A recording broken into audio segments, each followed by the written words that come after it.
Joseph Duggar had long been seen as a modest, dignified guy who valued hard work, faith, and family. He married Kendra Caldwell, and their union was hailed as the union of two loyal souls. Their families were proud, and the community looked up to them. In a small friendly village where everyone seemed to know one another, they established their life together. While Kendra focused on their house, raising their young children, and encouraging her husband's goals, Joseph worked hard running his father's business. She made breakfast every morning before Joseph departed for work, and they prayed together before bed each night. Their marriage appeared to be peaceful, secure, and hopeful to outsiders, representing faith and love. However, tiny fissures had already started to appear beneath the surface, too faint for anyone to see. Joseph was stuck in the placid routine of family life and was becoming restless. Claiming it was for work, he started to spend more time away from home. Kendra had complete faith in him and never questioned his commitment. She had no reason to believe that the man she loved was gradually evolving, his gaze straying into another world, one that was full of allure, celebrity, and temptation. The gap between them silently grew over the course of several months. Joseph stopped talking at dinner, grew more preoccupied with his phone, and frequently arrived home late with evasive justifications. Kendra was perplexed but patient. She felt that prayer could fix anything and that every marriage had its difficult times. Unaware that something permanent had already started in Joseph's heart, she waited for the warmth to return to his eyes. Joseph went to a glitzy charity event in the city one day, which was attended by socialites, photographers, and celebrities. He met Danielle there, a beautiful young model with a confident voice and an inquisitive smile. They began their talk informally, exchanging pleasantries about their jobs and faith, but Joseph was taken aback by her enthusiasm. She was bold, ambitious, and free, everything his tranquil life was not. He couldn't ignore the spark that was ignited by that brief contact. Kendra welcomed him home that evening with her customary warmth, but Joseph's thoughts were elsewhere, repeatedly playing back Danielle's laughing. Joseph came up with reasons to visit the city more frequently as the days stretched into weeks. Convenings, he stated. He added, business dinners. Unaware that the man seated across from her at breakfast was gradually fading away, Kendra trusted him. Although love was still present in her heart, it had started to change into something strange for Joseph, a perilous combination of want and guilt. From the outside, everything appeared to be going as usual. Sunday prayers, family dinners, and joyful photos on social media. But Joseph's mind was quietly brewing a storm. Eventually, everything that appeared to be wonderful would start to fall apart. Following their initial encounter at the charity event, Joseph's world started to shift in subtle but perilous ways. He began looking for reasons to get in touch with Danielle, first regarding the event, then about business, and then about life. Flattered by his attentiveness, Danielle gave a heartfelt reply. Their conversations became regular, light-hearted, and personal. What started off as curiosity quickly became into an uncontrollable habit for Joseph. Deep down, he knew he was entering taboo ground, but he persuaded himself it was innocuous, just casual banter. Weeks passed, and he began to visit the city more frequently. He started telling Kendra that he was helping people from church or going to late-night meetings. She had great faith in him and never dreamed that Joseph was spending his evenings with Danielle in candlelit restaurants and peaceful hotel lounges while she waited for him at home. There was no denying their chemistry. Her world felt euphorically free, and her laughter drew him in. The rigid ideals and standards that characterized his life did not apply to her. He felt reckless and alive again with Danielle. Meanwhile, Kendra was starting to feel uneasy about something. She saw how Joseph had grown aloof. He avoided looking at her, his phone was locked, and he smiled less when he was at home. Their home was no longer filled with the same warmth. She persuaded herself that it was simply stress, though.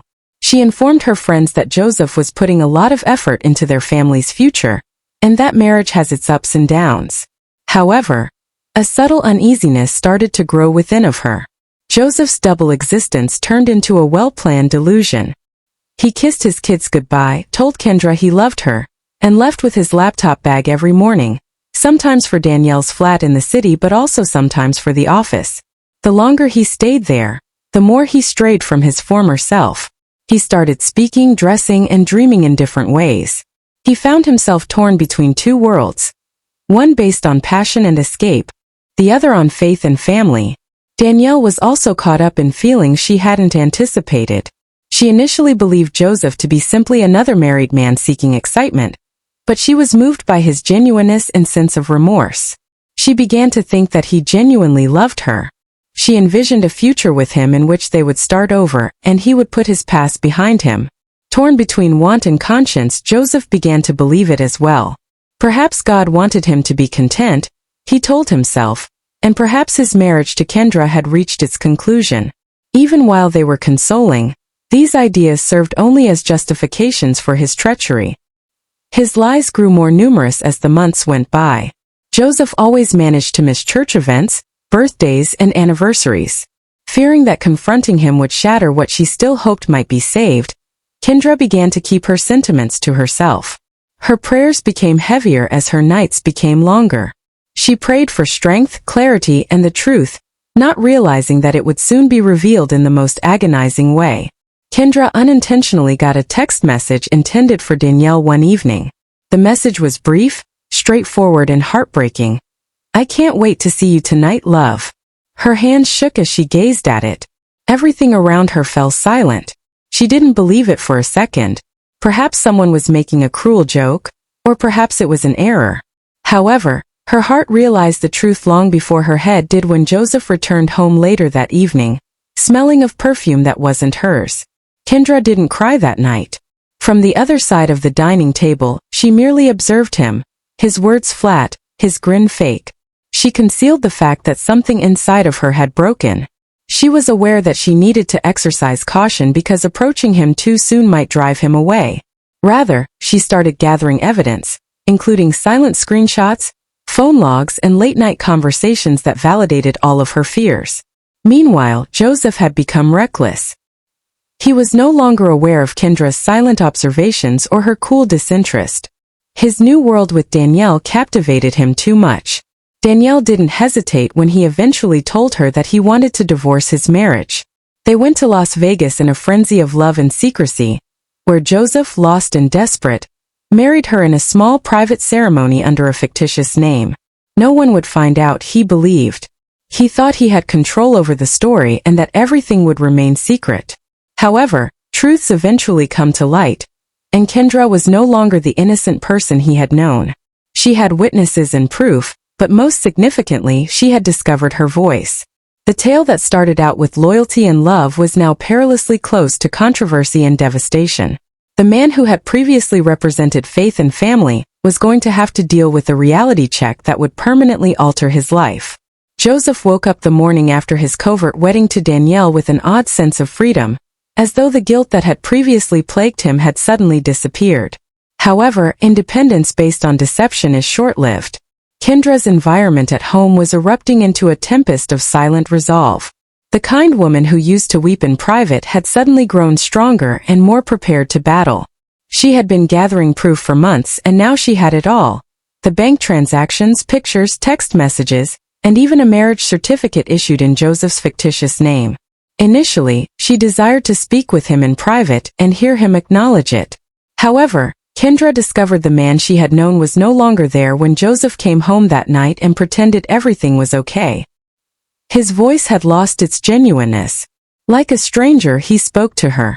She made the decision at that point to not allow herself to be publicly humiliated. The following day, she entered the police station with a folder that held all of the information Joseph had attempted to conceal. Kendra told the officers the whole tale, including the covert travels, the phony marriage, the betrayal that destroyed their family, and her husband's disappearance. The officers listened intently. The evidence was overwhelming. An official investigation started within a few days. Joseph's bank accounts were frozen, he was questioned, and pictures of him and Danielle at a chapel in Vegas started making the rounds online. What had been kept secret was now the talk of the country. The scandal's headlines surged on social media, tabloids, and news agencies. Despite being destroyed, Kendra's world was at last reviving. She had centered her life on a guy who had betrayed all of his promises, but now she stood upright, not as a victim but as someone who had taken back her honor. Her bravery was now respected by those who had before felt sorry for her. Family members and friends came forward to offer support, and even some who had previously condemned her started to feel her suffering. However, Joseph ended up stuck in the web he had created itself. When the probe got serious, Danielle, the lady he believed would make him happy, started to remove herself. Panic and anxiety took the place of the glitz and excitement. She didn't want a public scandal associated with her name. Her confidence disappeared when she was called in by the police to be questioned. Under duress, she broke down and acknowledged that Joseph had actually married her under false pretenses, concealing his previous marriage. With that admission, Joseph's demise was certain. He was accused by the court of moral misconduct, bigamy and fraud, serious offenses with harsh punishments. The lengthy hearings were jam-packed with tearful testimony and tumultuous media coverage. Throughout it all, Kendra seemed composed, her eyes steady yet worn out, her heart both shattered and mended. Instead of seeking retribution, Mary pursued justice, not only for herself but also for the truth that had been concealed beneath Joseph's falsehoods. Joseph's once proud manner was diminished to one of shame as he sat in quiet throughout the trial. Kendra appeared weaker and smaller every time his attorney offered proof, as though the consequences of his conduct were finally beginning to weigh on him. Every decision he made, every communication, every lie, every betrayal, all of it was reflected in the courtroom, which felt like a mirror. Danielle never came back to testify. She departed the nation, leaving Joseph to deal with the fallout from his choices on his own. All that was left of the man who had it all, love, respect, and family, was remorse. Once a mark of dignity, his name has come to represent hypocrisy. When the judge read the verdict, Kendra felt comfort rather than victory. Knowing that the truth had prevailed over the lies brought her serenity after months of emotional upheavals. A tale that started with love and concluded with treachery was officially put to rest when the court sentenced Joseph to a year in prison and a $1 million punishment. Even still, the emotional conflict persisted. After losing all she believed to be true, a woman had to learn how to live again, rebuild her life and defend her children. Within minutes, cameras flashed, reporters shouted questions, and headlines were scribbled outside the courthouse. Kendra didn't pause to respond to anyone. With her head held high and her heart sorrowful but unbroken, she just went past the mob. Her story, the story of survival, was only getting started, but the chapter of suffering was finally coming to an end. Joseph had no idea what prison was like. The truth of his decisions hit him like a blast of icy air the instant he passed through those hefty iron gates. The pride that had previously kept him blind was destroyed by the cacophony, the confinement, and the loss of freedom. Weeks passed, then months, and gradually Joseph was compelled to sit with his thoughts. He had no luxury, no diversions, and no Danielle to help him forget what he had done. He confronted himself for the first time in years, not as a father, not as a spouse, not as a man with a facade, but as someone who had lost everything. He laid awake on his cramped bed every night, reliving all the choices that brought him to this point. He recalled Kendra's silent might and her trust-filled eyes, which he had irreparably broken. He recalled their kids, the laughter that used to fill their house, and how he exchanged everything for a momentary sense of joy. He was overcome with regret. The same intellect that earlier rationalized every falsehood was now unable to deny the reality that his own greed, not fate, was the reason behind his demise. Conversely, Danielle disappeared completely from his life. She started out writing letters, brief, apologetic letters that were laced with shame and perplexity. However, the letters stopped coming as her modeling career started to fall apart, and the public's attention became more focused. She fled the city, changed her phone number, and removed her social media profiles. Joseph was a memory that she wanted to forget. Her life was now marred by what had once seemed like passion. Joseph eventually realized in her silence how illusory that love had been, based on deceit and doomed to fail. Kendra, on the other hand, was gradually rebuilding. She defied the world's expectations that she would break and turn resentful. She gave her all to her beliefs, her children, and her freedom. She used the court settlement money to purchase a modest home in a peaceful area, away from rumors and sympathy. She made breakfast, got up early every morning, and escorted her children to school.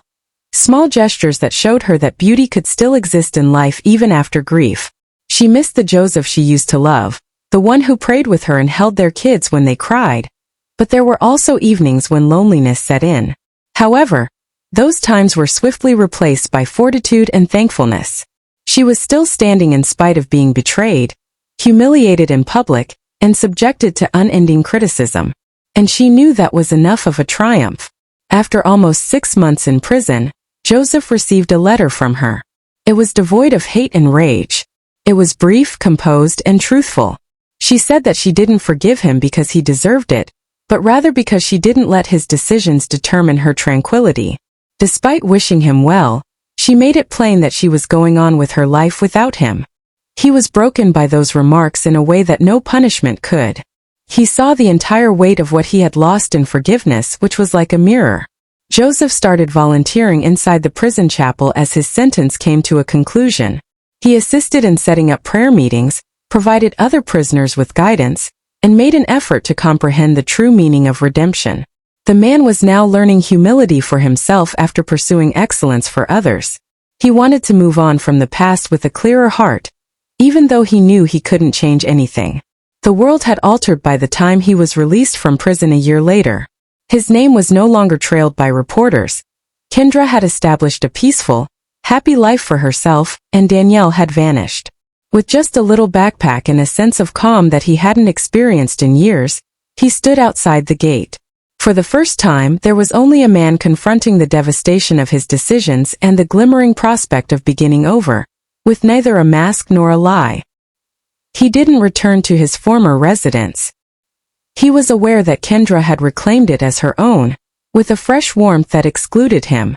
Rather, he relocated to a nearby small town, found menial employment, and devoted his days to attempting to reconstruct a life founded on truth rather than pride. He never talked about his background, stayed out of the spotlight, and went to church in silence. For Joseph, forgiveness was about learning to forgive himself, not about receiving forgiveness from others. Furthermore, Kendra's healing process was about learning she didn't need someone else to complete her, not about deleting the past. Despite the fact that their paths had irrevocably parted, they had each managed to find contentment in their own ways. The echoes of betrayal gradually faded into distant memory as the years went by. Once a proud man with undisputed authority in his family and community, Joseph Duggar now lived a life marked by humility at every turn. Prison had altered him in ways he could never have predicted. The walls, the quiet, and the introspection made him face the seriousness of his own decisions. The loss was both painful and illuminating. He had lost Danielle, the lady who had seemed to promise passion and escape. She had completely vanished from his life, serving as a warning that deceptive relationships could never last. He understood in her absence that love is merely an illusion if it is not accompanied by honesty. When he achieved freedom, it was heavier than he had expected. With a modest backpack and the burden of a lifetime of remorse, he left the gates. However, there was an odd sensation of relief within that burden. Joseph saw himself clearly for the first time, devoid of pretense and unprotected from the fallout from his deeds.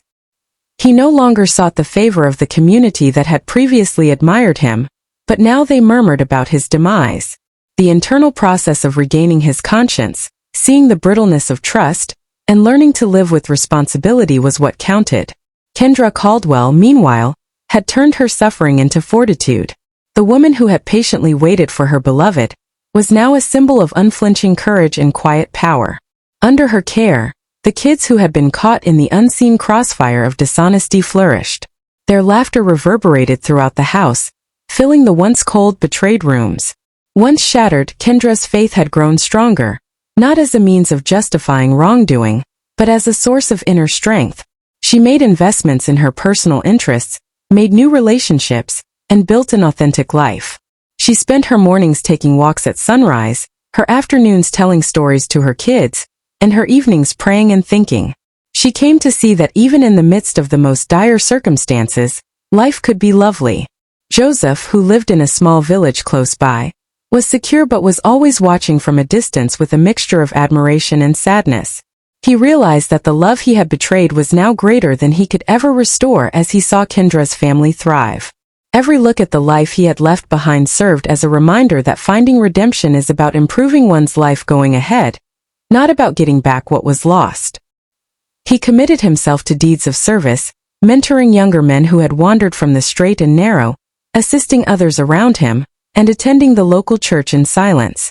He made an effort to live an honest life every day, gradually assembling an integrity-based living that he had previously taken for granted. Though they were never completely removed, the wounds from the past served as a moral compass that was built out of sorrow. Every morning, Joseph's reflection served as a reminder that every decision has consequences, and that lying affects oneself as well as other people. Like a shadow that would never go away, he carried the knowledge of his mistakes together with the resolve to never make the same ones again. Once a cause of hopelessness, Danielle's departure contributed to his enlightenment. He discovered that relationships must be based on honesty, trust, and shared responsibility, rather than lies or delusions. Kendra had gained priceless knowledge as well. She came to see that being strong does not imply being emotionless, but rather having the guts to face life head-on. Even if her heart was injured, she could love again. Not Joseph, but life, her kids, her family, and herself. Her independence was strengthened by each day of self-sufficiency, demonstrating that a woman could recover, develop, and prosper without the approval of those who had harmed her. The little pleasures of life, such as a stroll in the park, a supper with her family, or a story told in a whisper before bed, were her pillars in a world that had previously looked so unstable, and the peaceful mornings spent with her kids became holy rites. The edges of pain were dulled by time, as it often is. Although Joseph's year-long incarceration was long forgotten, the teachings were still quite clear. He carried regret not as a weight of self-pity, but as a lighthouse that helped him avoid making the same mistakes over and over again. He was shown what he had lost and what he would never get back by Kendra, who lived bravely and freely. It was a sign of survival, responsibility, and personal development, but it was also a moral, emotional, and irreversible separation. Anger or scandalous confrontation did not characterize the finality of their parting. It was characterized by a tacit acceptance of reality and its repercussions. Recognizing that some mistakes have long-lasting effects, Joseph recreated a tranquil, orderly existence. Kendra thrived in the light of integrity and independence, bringing up kids who understood the value of resiliency and genuine, unwavering love. Both ultimately discovered important truths, that even after the most severe wounds, life has the capacity for rebirth and tranquility, that loss may provide insight, and that treachery can destroy but courage and integrity can rebuild. During his quiet times of introspection, Joseph frequently considered Kendra and their kids. He was grateful for the lessons he had learned too late, but he was also saddened. In contrast, Kendra never looked back with resentment. She had discovered how to embrace her own power, trust life, and cultivate a home based on honesty and love. Even though their tales were entwined with suffering and deceit, they had taken different routes, one of courage and rebirth, the other of repentance and introspection. And both discovered a certain amount of serenity in that difference that neither could have foreseen at the start of their voyage. The tempest that started with treachery has passed, leaving behind serene vistas of progress, comprehension, and the silent victory of fortitude. Broken and incomplete, life went on. The message for those who survived it was unmistakable. Even when the roots of love and trust have been completely upended, the human spirit can persevere, recover, and rise again.